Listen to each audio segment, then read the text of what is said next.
Today on The Good Stuff, we're celebrating Earth Day with Alexis Hans, Shobhanalaka Valley, and Winston C.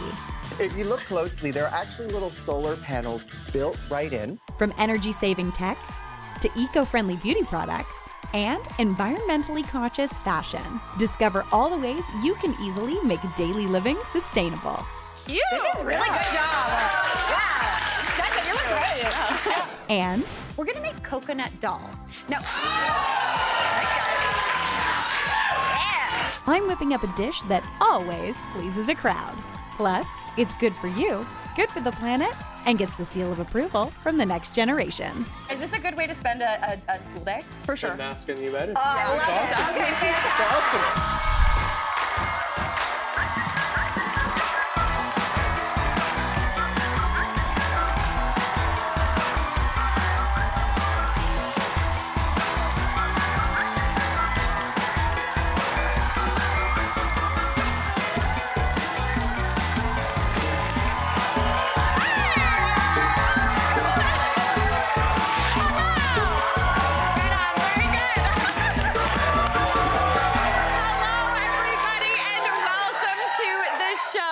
A nice little welcome. Now, it is Earth Day today, so I'm gonna be working with an amazing powerhouse ingredient in the kitchen that is not only super good for you, it's also incredibly sustainable, so great for the planet too.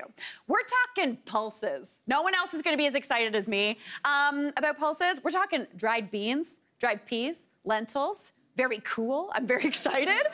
Now, listen, I'm gonna sell you on it. It's gonna be good. These little numbers are super nutritious. They're packed with protein and fiber, and they're ultra versatile. They also have a really low carbon footprint, require less water and fertilizer to grow, and can actually help improve soil health. So it's like a win-win-win. Also, they're delicious, so that's always a good thing too when we're making food. So I'm gonna get started on a delicious recipe using lentils. They are the quickest cooking of the pulses. We're gonna make coconut dahl. Now, thanks guys. Yeah. Now, the thing about dahl that I really love, dahl is like an Indian stew, an Indian lentil stew. It's really tasty. So these are the lentils I'm gonna be working with. I'm working with red lentils. These are split red lentils, so they cook up really quickly. I think one of the things that keeps people from working with pulses, like dried beans and stuff, is that they have to get soaked. They take a long time to prepare. These cook up in like 20-25 minutes, which is a total dream. So we're gonna get started on this. Ooh, also fun fact, dahl in Indian also means lentils, but it's also this soup. So it's kind of like a double whammy. Thank you very much. I'm feeling good about it, yeah. All right, we are gonna get started on this delicious stew. So I've got a pan here over medium heat. Into there, I'm going in with 2 tablespoons of butter. Now, if you wanted to do this vegan, you totally could. You could do this with oil, you could do it with coconut oil. You could also use ghee if you have ghee, which is clarified butter. I'm going in with butter though, because I like butter. It tastes delicious. So I'm just gonna melt that down and let it do its thing. And into there, I'm going in with kind of my aromatics, my base ingredients. So the first thing I have here is 1 yellow onion that I've minced up. Cut it as finely as you want. If you want it nice and chunky, feel free. It just takes longer to cook. So the finer you chop an onion, the quicker it cooks, the quicker you get dinner on the table. Everybody's happy. Now into there, I'm also going in with a carrot that I've diced up as well. I chose carrots here because carrots and the lentils are kind of the same color, so they kind of all go together. But if you wanted to, you could throw celery in here, a little bit of fennel, really whatever you've got hanging out in your fridge is gonna be good to go. All right, I'm gonna give that a stir. And then I'm gonna season that up with a little bit of salt. Now, at this point in the recipe, this salt isn't necessarily for seasoning. It's actually more to draw moisture out of those vegetables to help them cook down quicker and get more caramelized even faster. Because basically, the thing that stops vegetables and meats from getting golden brown is moisture. So getting that moisture out quick is gonna help concentrate that flavor. Now, in addition to that stuff we've got going on in there, I'm also going in with about 1.5 teaspoons of coriander seed. Now, coriander seed is the seed of cilantro, but it doesn't taste like cilantro. It doesn't have that soapy taste if that's what you feel like cilantro tastes like, but it gives a really good pop, almost a lemony flavor. So about 1.5 teaspoons is going straight on in. Now, if you don't want those little pops of that coriander, feel free to use ground coriander. That would work as well. But we're just gonna toast this up for probably about, I'd say 4 to 6 minutes, just until it's a little bit golden brown and softened. We're gonna get that cooking, turn the heat up. All right, while that starts doing its thing, we're gonna get a little spicy. We're talking jalapeno. So not too spicy. We're just using a jalapeno here. Jalapenos are not too hot, and when you cook them down, I find they get a little bit more mild, which is a dream. So you can use anywhere from a half a jalapeno to a whole jalapeno. I'm just gonna use the actual flesh here, not the seeds. So basically what I like to do is kind of go around the sides just to get that beautiful flesh off. And then you leave that rib and seed, because that's where all the spice basically is. Any bit that's come along with it, honestly, I like things hot, so we're gonna keep it in. But if you really don't like that heat, you can sub this out with bell pepper. You can even just remove all of those ribs and seeds really, really well. Again, cooking it down, it's not gonna be as punchy as you think it is. All right. That's looking great. Now into there, I also want to work on some more aromatics. So I've got a few cloves of garlic that I've already minced up, but I also need some ginger. And I love fresh ginger, and I always keep my fresh ginger in the freezer. It sounds kind of strange, but honestly, this will last forever. You're never gonna find this in your weird like apple bowl looking like a dried out hand. Because if you leave it at room temperature, it kind of dries out weird. Whereas if you stick this in the freezer, it helps to kind of break down the tough fibers of that ginger and it keeps it fresh. My favorite thing though is I don't even have to peel it. So all I'm gonna do is just grate it on a microplane. And you want anywhere from, I'd say, 2 to 4 tablespoons. If you didn't have fresh ginger here, you could use dried ginger. But I find dried ginger is a little more sweet tasting. It doesn't have the same kind of spice and heat. So just give that a good grate. I'm gonna pretend that's 2 tablespoons. It's not. I feel like this audience knows that that is not 2 tablespoons, but we're gonna go with it anyway. All right, now into that pot, I'm gonna add in that beautiful chili, that ginger. Now, I would cook these vegetables down a little bit longer just to get them a bit more softened, but we're just gonna speed things up today. I'm going in also with that garlic. I've got 3 cloves of garlic that I've minced up, going right on into the pot. Give that a stir. And once you add these, you can immediately start smelling a bit of that heat. That jalapeno gives you a little bit of deliciousness. Super, super tasty. Now, that only needs to cook down for about a minute. I really don't like cooking my ginger and garlic too long because I find it gets a bit bitter. This is just gonna cook off that raw flavor. But now we're gonna add in our spices. And anytime I'm adding spices for my spice cupboard, I like to toast them in the pan over the heat first. That just brings their flavor back. So the first thing I need is a tablespoon of curry powder. You can use hot curry powder, you can use mild curry powder, whatever you've got hanging around in your pantry. About a tablespoon is good. To be honest, I don't usually use measuring spoons when I'm measuring spices. I just more measure with my heart. But you know, today we're gonna do measuring spoons. Now, into there, we're also going in with a teaspoon of turmeric. And turmeric is really, really great. It brings a nice lemony flavor. It's also really good and I think antioxidant-y, which is good for nutrition. So we're good to go. All right, into there. It also brings a really bright, beautiful color. Then I'm also adding in half a teaspoon of cumin. Cumin gives you a really nice kind of lemony hit, kind of smoky, kind of savory. So that's going in too. And then I'm gonna add in those lentils. Now, the lentils I do like to toast as well, because lentils, like any sort of dried good, could be sitting on the shelf for a really long time and taste a little bit dusty. That shouldn't turn you off though. They are super, super tasty. So I'm going in with a cup of those red lentils, scatter those in, and just give those a stir to toast for about 30 seconds to a minute, just to give them a little bit of heat. Once those are toasted, can you smell the spices? It's very tasty. I'm very excited about it. Now, into there, we're gonna go in with our liquid. So the first thing I need is 2 cups of water. Just pop that right on in. Then I'm going in with a whole can of diced tomatoes. You could also use crushed tomatoes. If all you have is whole tomatoes, that would work too. I'd just give them a little bit of a chop up. Pop those in.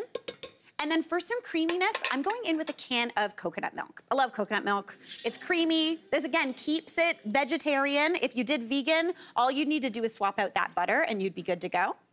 Give that a stir, and you wanna bring that up to a low boil. Once that comes up to a boil, turn the heat down to low, keep it at a simmer, and let it go for just about 18 to 22 minutes, and you end up with something that looks kind of similar, but like this. Those lentils are gonna be tender and delicious. It's really, really good.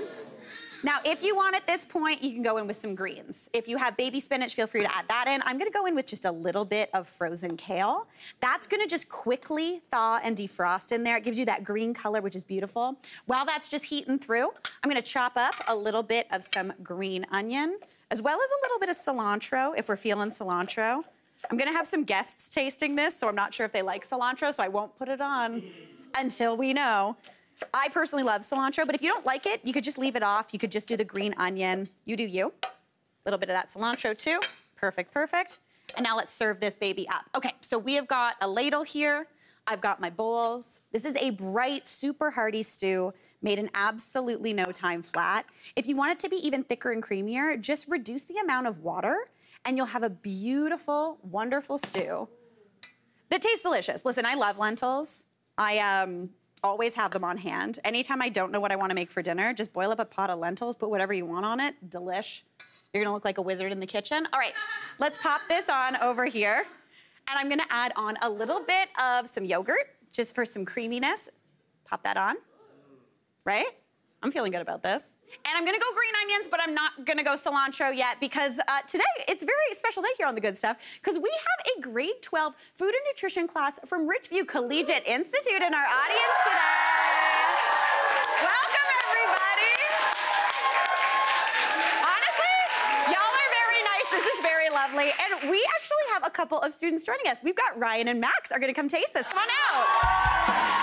Hi, how are you? Are we gonna tell everybody? We know each other. We're cousins. So this is very exciting. For sure. So, okay, Ryan, you're grade 12? Yeah. Grade 12? Yeah. What, food nutrish. How are we feeling about it? It's pretty fun. Yeah? Yeah, it's a good class for sure. I mean, we're here. Oh, I know, pretty good. So it's pretty good. Is this a good way to spend a school day? For sure. Been asking you about it. Oh, I love it. Awesome. Okay, fantastic. Awesome. All right, I'm gonna do a little I love green it here. onion. How do we feel about cilantro? Sure. Yeah, let's put it on. Oh my gosh, Why not? okay. You guys are brave, I'm into this. Okay, little bit of cilantro right on top. Do you want to give it a taste and see how it is? Yeah. Honestly, eating on TV is the hardest thing. It's the hardest part of my job, I'm not gonna lie. But I'm not making you eat a salad. That's the hardest thing to eat on TV. How are we feeling? It's really good. Do you like it? Wow. Right? It's tasty, really hey? good. Yeah. That's awesome. Great job. really good. Oh my God, thank you so much, Ryan and Max. Let's hear it for Ryan and awesome. Max. We gotta take a quick break, but we'll be right back. Tomorrow on The Good Stuff. What do we think? Yeah? Spring never tasted so sweet. It's a spring treat extravaganza that includes My Classic Carrot Cake. Plus, Pei Chen judges as 2 pro chefs fiercely compete to create the ultimate spring cake. The Good Stuff is all new tomorrow.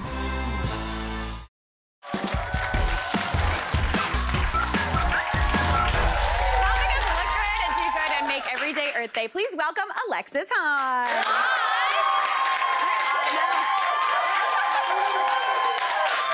This is an excellent day. Yeah, Okay, yeah. Alexis, super pumped to talk sustainable fashion with you today. Me too. Well, one, we can shop from sustainable brands, but there's also ways to keep your closet sustainable, just fabrications and a whole other stuff I'm going to show you. Okay, fantastic. Yeah. Okay, so first off, what do you want us to look out for when we're maybe buying something new? Okay, if we really want a sustainable closet, it's really about what fabrications we buy. So I'm just going to highlight some of my faves. When you're shopping in store, you can just check the tag and see what they're made of. Okay. They're also the most comfortable fabrics to wear as well. That's true. So we can start with, we love our t-shirts, Pima cotton. So Okay. this is kind of a luxury cotton. It's longer lasting. Okay, I like it right here. Super soft and durable too. It has some stretch in there, which is really nice. Nice. So 100% organic Pima cotton, which I love. Love. And then another new one to me that I found, well, started buying actually like a couple years ago, was hemp. Oh, okay.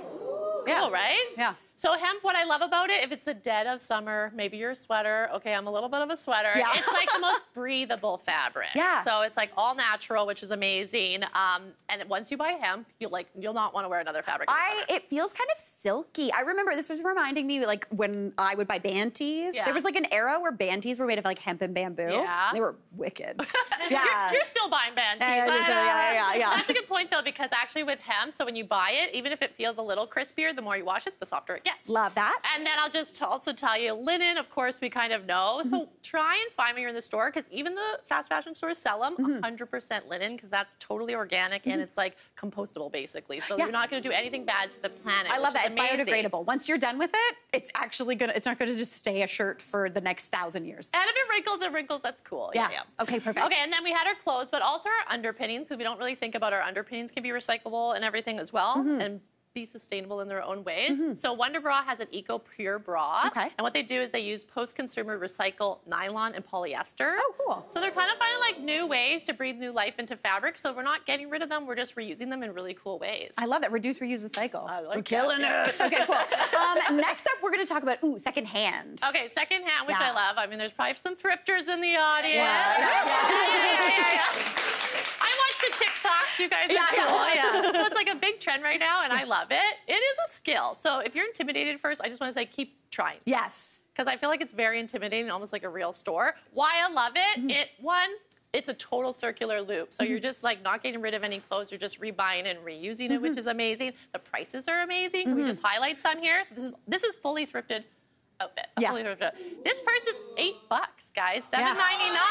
Those shoes are $3.99. Yeah. Very cool. And they look like they've literally never been worn. And they have such cute tops, jeans. You can go like head to toe, which is amazing. But I like it for creativity because they have pieces that aren't in all the stores in the malls. You can find unique pieces. If you're like, you have kids, I think they're great because if you're growing really fast, you don't want to spend a ton of money. Totally.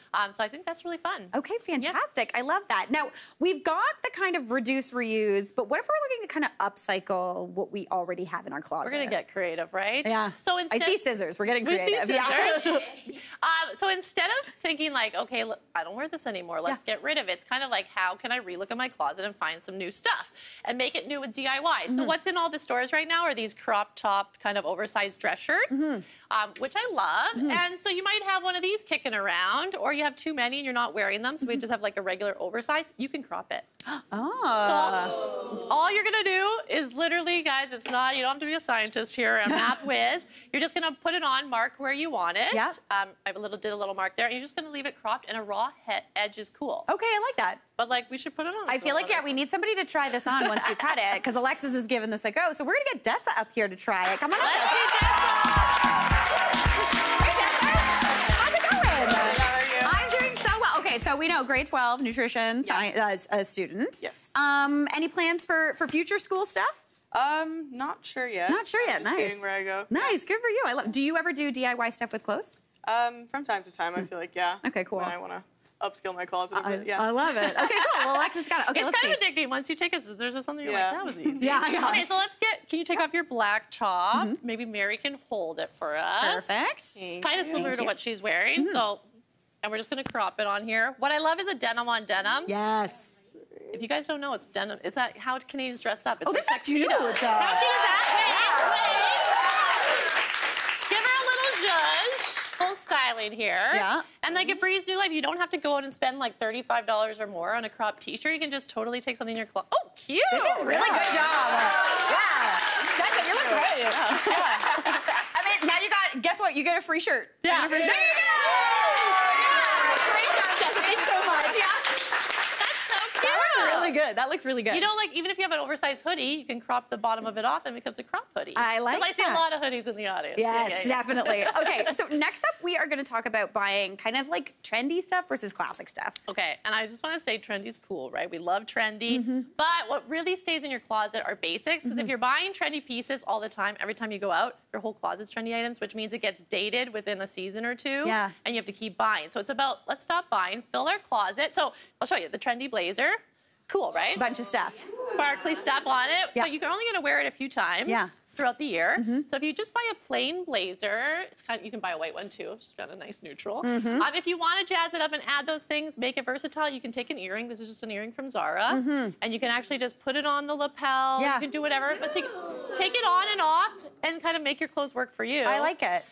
Once you start buying basics, like when I do closet edits, I get rid of most trendy items because they're dated fast. So really, that's the stuff that's going to last you. I love that. That's a good way. Be sustainable by buying stuff that you're actually going to keep forever. Yeah, at the best quality that you can. Okay, fantastic. Yeah. Now, what about clothes that we maybe don't want to keep? Okay, because we have to get rid of some stuff, right? So I like to make a little bit of money when I can. Yeah. That's what I like to tell clients. So if you have stuff in pretty good condition, so lightly worn, and you always want to we're gonna give it to consignment style. I'll tell you where. Have it clean, maybe dry clean it first or wash it, whatever, steam it so it looks really good. So if you have designer stuff, number one, not everyone takes that. So I like to go to designer thrift shops and designer consignment stores. So one that's in Toronto and Calgary is VSP Consignment. Okay. So this whole outfit is consignment. That's a Smythe blazer. This is like over $1,000. Regular price. Yeah. But you can make some money back if you're selling it. And you can shop online or sell online as well too. You just send pictures of the items and they'll tell you what they take. Cool. Another one that I love is Poshmark. Yeah. There we go. Okay. You're hitting it. Yeah. Why we love it is it's an app. It's like literally takes 5 minutes to set up an account and start posting your stuff. Yeah. Okay. I call it like hands-free. You don't ever have to meet the person or leave your house, only have to ship it. So once it sells, they send you the return label and you literally just pack it up and send it out. Amazing. And what I like to do there is like fast fashion. So trendy items like Aritzia, Zara sells super fast on that app. Amazing. But price it so it's gonna fly. My biggest thing is people try to do consignment, you're trying to get too much money and you'll just end up sitting in your garage the whole time. Yeah. If you want to do it, price it right. Okay, fantastic. Alexis, I love it. Thank you so much for such great tips. I love it. Great job. Also, the cutting, very, very nice. We gotta take a quick break and we'll be right back. I found all these great brands that are good about beauty, that are Canadian and also care about the planet. Oh, I like that. That's like a triple. Yes. Oh, that's fantastic. I'm proud.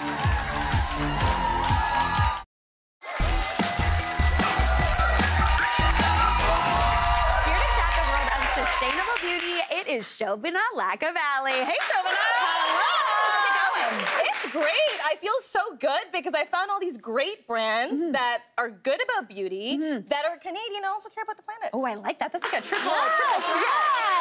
Oh, that's fantastic. I'm proud. I am feeling really excited about these. Okay, so what are we going to start off with? Okay, so when we talk about sustainability, we throw the term around loosely, right? But it's an umbrella. Yeah. So you got to ask yourself, how is the brand being sustainable? Are they doing sustainable ingredients? Water stewardship, carbon footprint, eco packaging, circular economy, right? And What's their mission? What is their mission? Yeah, You can't just be sustainable. Yeah. Like, what does it mean? Yeah. You know what I mean? Yeah. And so the first brand we have is Yukon Soaps. Okay. And they really focus on harvesting sustainable ingredients. Okay. But also taking care of the land and replenishing the land at the same time. Oh, that's so cool. And using up all their resources because it's an Indigenous Canadian brand. Nice. That's amazing. Right? It is. And so here we have the Felted Soap Kit. Okay. And these are their beautiful soaps. And all you do is we're going to create a Felted Soap today.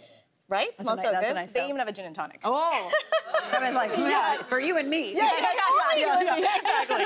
And so what felted soap is wrapped up in these beautiful wool fibers. Okay. And then you turn it into a scrubber, a natural exfoliant. Okay, let's get somebody up here who's going to help us DIY Okay, a let's bar do of soap. it. Okay, come on up here, Sarah.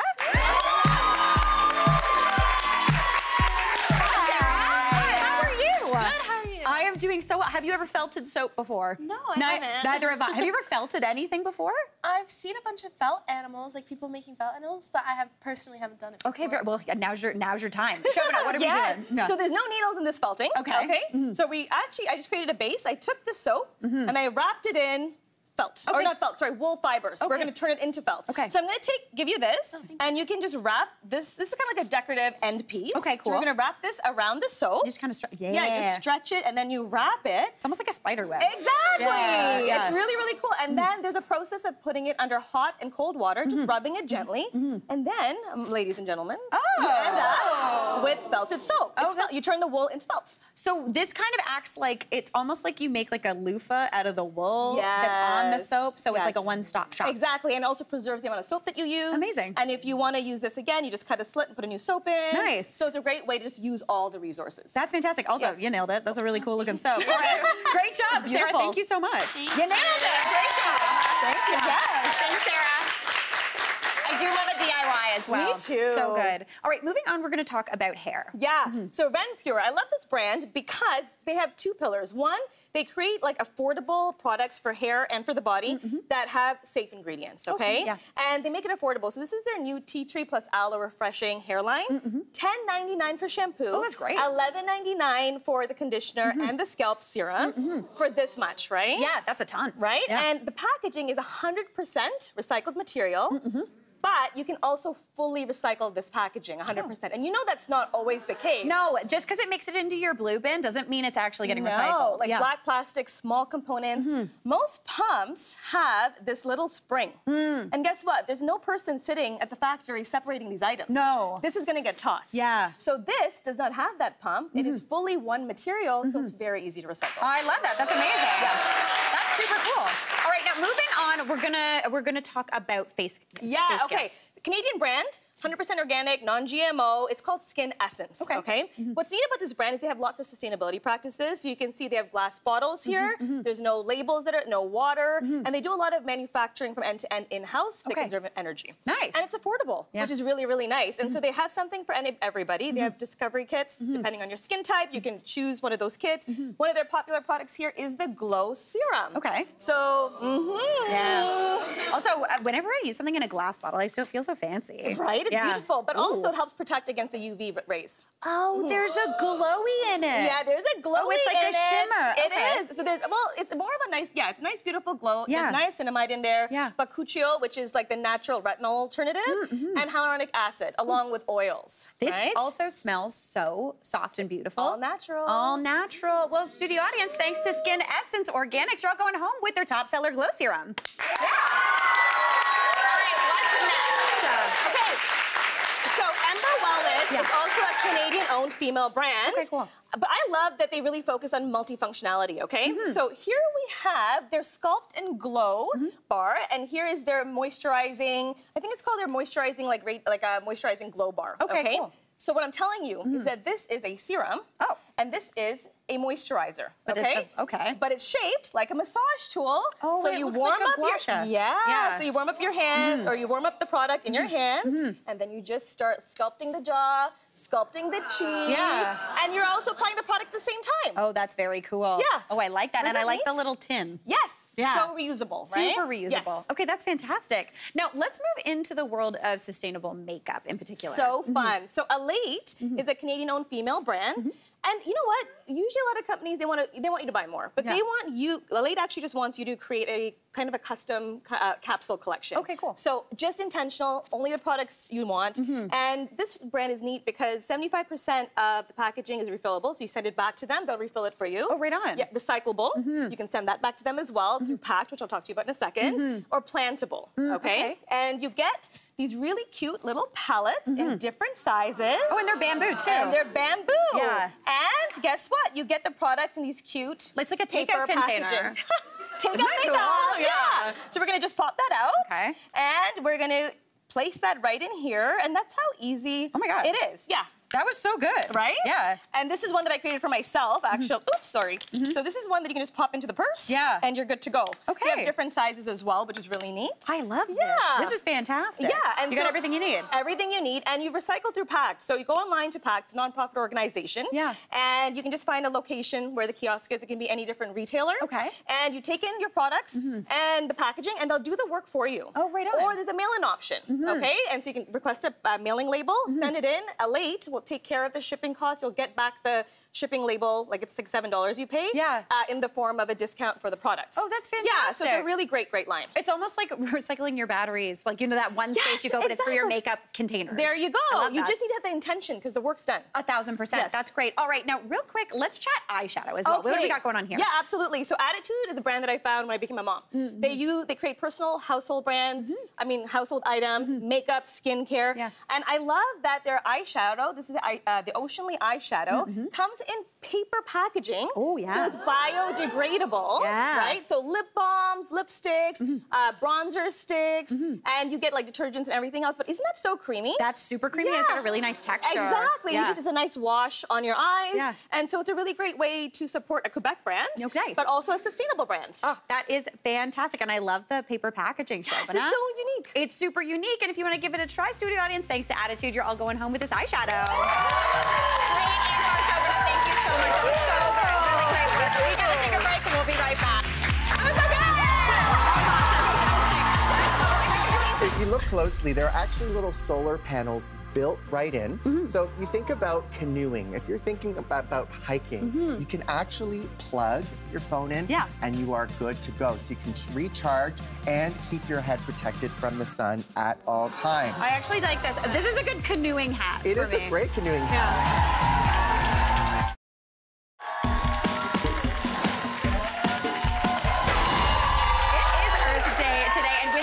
Is here with what's new in sustainable tech. Hey, Winston, how's it going? Hi, Berg. Good to see you. Happy Earth Day. Happy Earth Day. We're doing it. Yeah, we are doing it. Okay, world of tech.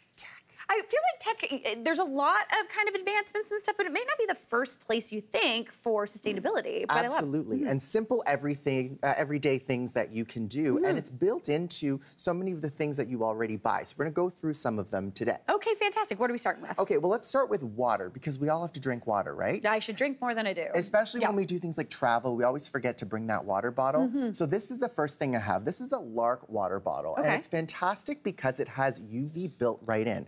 So I'm gonna unscrew the top here. Ooh, yes. You put water in here, and there's a UV light right inside. And when you look at it, it glows blue. When you turn it on and it's activated, you know that it is sanitizing that water. Kills 99.99% of bacteria. It reduces plastic, an estimated 1,500 bottles of plastic bottles every year annually on average. Yeah, so that's crazy. Huge, right? Yeah. Plus, it's rechargeable, so you can throw it in your backpack and you're good to go. I love that. Refill at one of those water stations at the airport. Exactly. You're good to go. Yeah, just don't bring the water with you because you can't bring water through security. We've tried that before. Then you're that guy chugging water at the security We don't want to be that person. No, we don't. All right, next up we're going to talk about computers. This is obviously something we use every single day. Yes, and there are so many great tech brands that are doing great sustainable things, and HP is just one example of, of companies that do this. First up, we have the HP Envy 6555E printer. Wow. Fantastic. It's a mouthful, right? Yeah, yeah. It has instant ink, which is great. What I love about this printer is it's 60% recycled plastic. Oh, okay, cool. It's also got 95% fiber-based materials in the packaging itself. So you know there's no harmful foams in that's in the packaging, right? Totally. And the ink cartridges, which we know are not that good for the environment, made from 65% recycled plastic. So that's the printer. We've also got a keyboard and mouse combo here. Batteries, we don't love batteries, right? So this is rechargeable itself, so you don't have to throw batteries in the landfill. Totally. Same thing, packages 60% post-consumer materials. And then finally, we've got the EliteBook X G1A AI PC. It's actually HP's first AI-powered computer. Okay, and I like that we kept it in the box because look at how much, there's like no packaging. No packaging, no harmful foams. This computer is a fantastic computer because I've got some numbers here. The heat plate made from 50% recycled copper. They use 20% recycled cooking oil for the bezels. Really? Oil, right? One other fun fact, the outer shell uses 80% recycled aluminum. Oh, so cool. all of these things are really good for the environment. So if you're buying a new computer, think about the environment, not only in the energy that you're consuming, but also the actual production of the product. I love that. And we got a bunch of cooking oil out back, so if HP needs any, we've got it. We've got it. Over, right? All right, now next up, what are some creative ways that people are kind of getting into solar power? Well, let's think fashion, but also meets function. Okay. Do you want to try something on for me? Yeah, let's do it. Okay, this is from a company called EcoFlow. It's called their Power Hat. This is a fun hat. Right? Okay, cool. Look how cool you look there, right? Yeah. Thank you very much. As the kids say, slay. Oh my gosh. Right? But look at that. If you look closely, there are actually little solar panels built right in. So if you think about canoeing, if you're thinking about hiking, you can actually plug, Mary, I'm going to do this for you. Okay. There's USB A and C ports built right in, and as you can see there in the video, you can plug your phone in, and you are good to go. So you can recharge and keep your head protected from the sun at all times. I actually like this. This is a good canoeing hat It for is me. a great canoeing hat, hiking, or just sitting on the beach lounging in the sun. Lounging, it is very lounge for sure. Yeah. Okay, fantastic. I love that. Now, next up, we're going to talk portable power because this is a big one. So this is also from EcoFlow. It's called the River 2 Pro. Generators, also not great for the environment traditionally. Gas, diesel, we don't love that. This, you can actually plug into your car, you can plug into your home, and it actually recharges using batteries, or you can buy a solar panel that will recharge this too. And so again, it's a great alternative to gas generators, and you can recharge all of your devices there, all in one place. I could see this for those who do RVing, go camping, Yeah. and keep all of your devices good to go. I love that. Now, what about water? Like, if we're getting into gardening season, Yes. how do we conserve water? So this is called the Wi-Fi One Zone from Lee Valley. Great because you can you put some batteries in it, you can plug it into your irrigation system, and you can actually monitor your water consumption. A lot of Canadians overwater their lawns and use way too much water, Yeah, right? and your lawn is like a swamp. Yeah, exactly. We don't like swampy lawns, No. right? But because this also connects to the internet, it monitors the weather, so it knows whether to turn it on or not. You can set timers so that you can have your time of use monitored as well, so you can water your lawn when it's cheapest for your wallet. Yeah. So really good for you there, not only for your wallet, but for the environment. That's fantastic. And now finally, what if you're wanting to get into solar, but you don't really want to do the big investment? Exactly. Yeah. Try it out, right? So our friends at Canadian Tire have this. It's called the Noma 100-watt solar panel. It's a solar panel kit. And so it's got a built-in stand, aluminum stand, that will stand anywhere you are. You can go on your roof, it can go next to your RV. And because it's also got a controller in it, you're able to plug all of your devices in there and really scale your solar power up or down. Okay. But you don't have to convert your entire home into a solar home. Yeah. You can just try it out and see how it goes. I love that. Winston, great job. Super simple ways to make your life more sustainable. We got to take a quick break, but we'll be right back.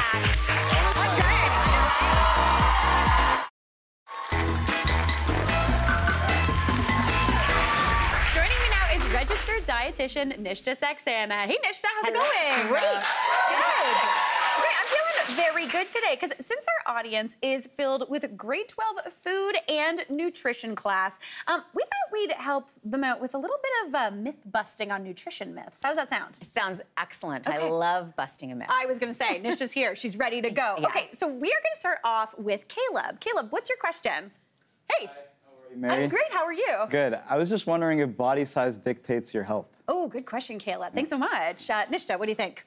No. No. Okay, I love a firm no. Yeah. Firm no. Yeah. So what we want to understand, really first and foremost, 70% of how our body looks, this is where our rib cage is, where we store our fat, how much muscle we have. It's genetic. Okay. So we really want to understand that before we get into thinking, we can transform our body magically with food.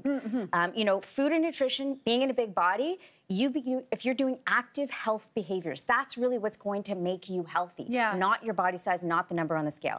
Someone who's eating healthy, well-balanced, minimally processed food, exercising, getting sleep in a bigger body is going to be healthier than someone in a skinny body who's eating ultra-processed food and not sleeping. Yeah. And the thing we really want to understand and avoid is if you're trying to do those behaviors and you're restricting food and calories and doing things to try to make yourself look like someone else, this can be a big risk. You know, we can increase our risk of bone loss, osteoporosis, muscle loss, mood changes, and even eating disorders. Yeah, definitely. Yeah, and I think the other thing to think about is that we're all meant to be different sizes. Yeah. You know, and you could actually eat the exact same amount of food, do the same exercise as a different person, and you will not look like them. Yeah. We are all supposed to be different. Yeah, I love that. Again, celebrate the differences. That's absolutely amazing. Absolutely, and optimize the body you have. Yes. Be with who you are and choose those active health behaviors, eating well, sleeping well, and taking your health as a priority. That's what's going to give you true health. I love that. Those active health behaviors, Yes. those are the key. Okay, Yes. fantastic. Caleb, great question. Thanks so much.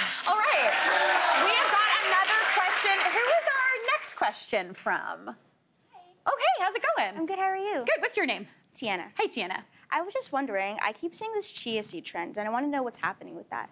Is it true that you can eat too many chia seeds? And what happens if you don't soak your chia seeds before you eat them? Good question. Thanks so much, Thank you. Tiana. Okay, Great. cool. Yes. What are we talking? So chia seeds, we love them from Central America, full of antioxidants, minerals, fiber.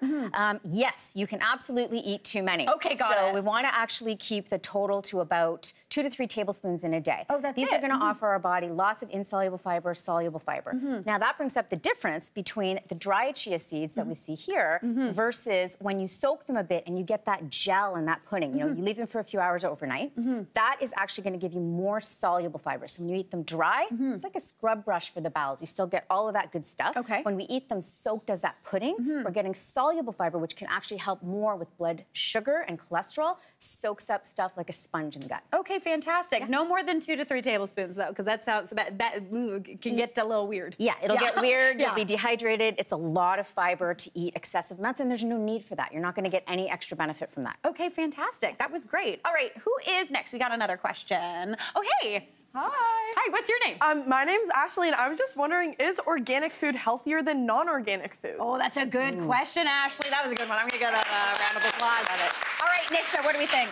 The age-old answer to this, an age-old question, and the answer truly when it comes to nutrients and health is no. Okay. So this has recently been studies. We actually have studies that show and compare organic and non-organic food for minerals, nutrients, etc. And there really is not much of a difference. There is some exceptions, but really they are the same. Okay. What I want people to understand is organic food is much more expensive, 20 to 30% more expensive. And the situation you don't want to get into is reducing the amount of fruit and vegetable produce. We need these foods. These plant foods are what build our body. Yeah. If you're not eating those because you can't find organic, you're actually doing yourself a disservice. That's actually more harmful than eating organic food. A lot of people also don't realize organic versus non-organic food. Organic food still uses pesticides. Oh, okay. They're different pesticides, and sometimes they're had to use them at higher levels to actually get the same impact. Okay. You know, both are controlled by safety studies, so we know that the safety standards are there. Yeah. And the last piece we want to talk about is, what do we see here? We see organic and non-organic cookies and chips. Honestly, if you mixed them all up, you wouldn't know which was You which. really wouldn't, and I actually took a look at the nutrition facts panels and the ingredients, and they're virtually the same. Okay. This is showing us that organic, that word can be used as a marketing tool, right?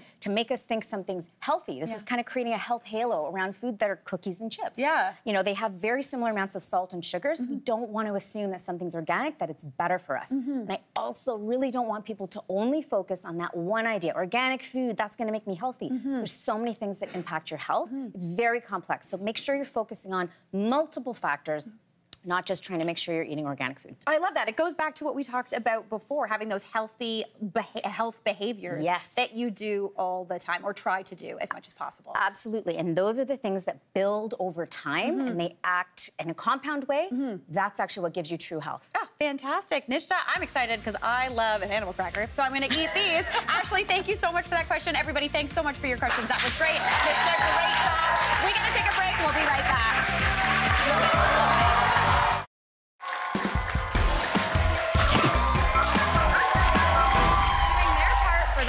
Here's how a little bike shop is making a big impact.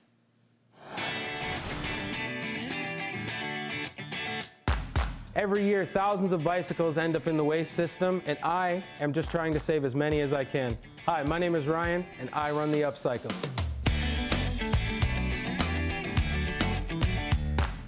The Upcycle started out of like a hobby that I used to do.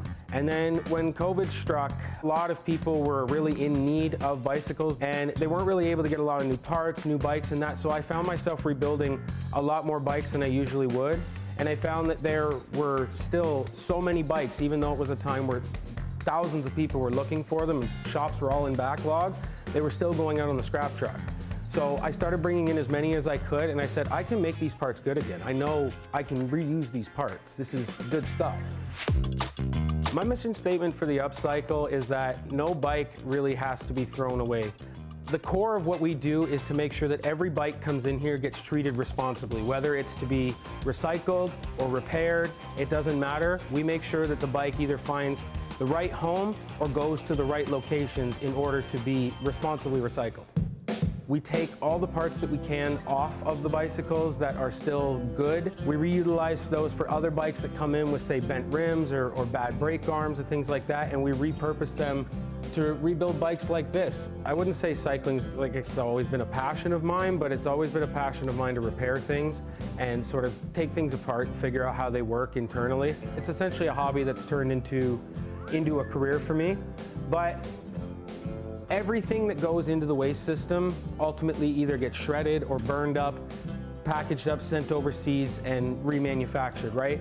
A lot of that can be saved by just reusing what you have and repurposing it better instead of just putting it straight to the curb. I want to be the change that I wish to see in the world, so I'm doing what I can from my shop here to do that.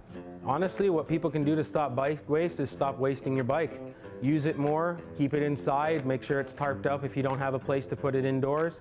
Just save it. Try to make sure that you don't let it sit out in the snow or the rain and get rusty, because you know what they say, if you don't use it, you lose it, right? And that's the same with everything. Right